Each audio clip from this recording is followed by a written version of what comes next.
जुमन दरबदर पंहिंजे सफ़र जी शुरूआति किथां कई ऐं कीअं कई? तव्हांजो जनम खां वठी हेसि ताईं। पहिरीं त आऊं थोरा आहियां हिननि दोस्तनि जो जिन मूं जहिड़े मिसकीन माण्हूअ खे माना इन प्रोग्राम में आणे ऐं मूंखे घटि में घटि इज़त बख़्शी आहे आऊं हुननि जो थोरा आहियां। ऐं जेके ॿुधंदड़ आहिनि मूंखे ॾिसनि वेठा उन्हनि सभिनी खे मुंहिंजे पारां सलाम। सिंध सलामत, साथ सलामत।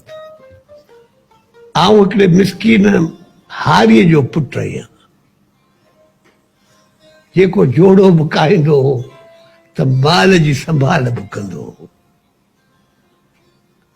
अणपढ़ियल हो। चिठी पढ़ाइण बि को वियो वाणीअ वटि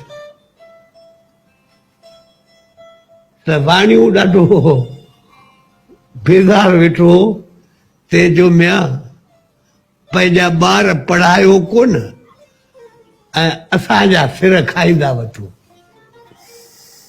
हुन दरवेश खे इहा ॾाढी दिलि में थी। सो मूंखे ॿिए टे ॾींहं कोठे स्कूल में वञी दाख़िल कई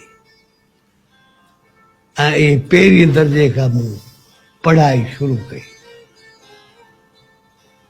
पंध खां हुते नारायण वारीअ जो पंधु हूंदो हो।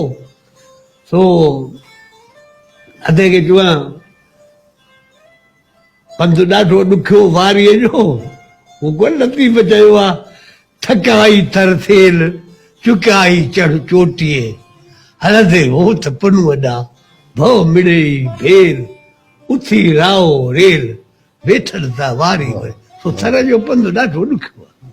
पर हुन मुंहिंजी पढ़ाई शुरू थी। पढ़ाईअ में ॾंढु हूंदो हुउसि।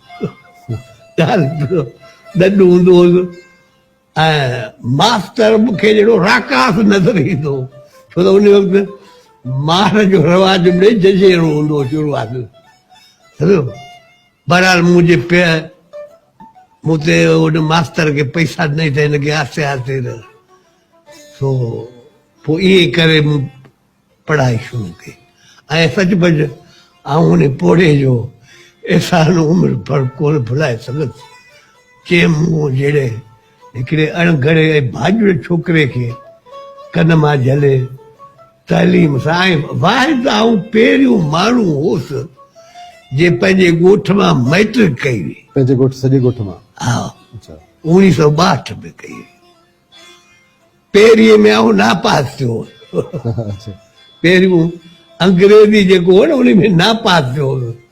सो छो त मूंखे पेपर सम्झ में न अचे ऐं अॻे कॾहिं लिखियलु कोन हो। पोइ उन जे करे बहरहाल पोइ मुंहिंजो पे मूंखे हिकिड़ो ॿियो स्कूल हो जेको ॿारहाड़ीअ में उन वक़्तु मिडिल स्कूल नवां नवां खुलिया थे 58 खां पोइ। तो पोइ उन में पढ़ियुसि। ईअं ई मूं मैट्रिक पास करे 1962 में उमरकोट मां माना इहो एज़ाज़ हासिल कयो त रोयल वाय जो पहिरियों मैट्रिकुलेट ॿार। अच्छा, मैट्रिक तव्हां उमरकोट मां कई। इम्तिहान तव्हां किथे ॾिनो? मीरपुर सेंटर। उन वक़्त में बोर्ड कोन ठहिया हुआ, यूनिवर्सिटी हुई। सो मूं मीरपुर खां सेंटर हो उन में। मज़े जी ॻाल्हि ॿुधायां मुंहिंजे भाउ मूंखे ख़बर ई कान हुई त को 7-8 ॾींहं इम्तिहान हलंदो। हुनजे लेखे हिकिड़े ॾींहुं इम्तिहान थींदो जान छॾे ॾींदा। मूंखे 2.5 रुपया ॾिनई उमरकोट में। 2.5 रुपया ॾिनई चई अदा इम्तिहान ॾेई अचो। 1.25 रुपयो त भाड़े में वियो। हाणे हुते ॿिया त छोकिरा जी होटल ते रहिया को किथे रहिया की किथे रहिया। हाणे आऊं केॾां वञा?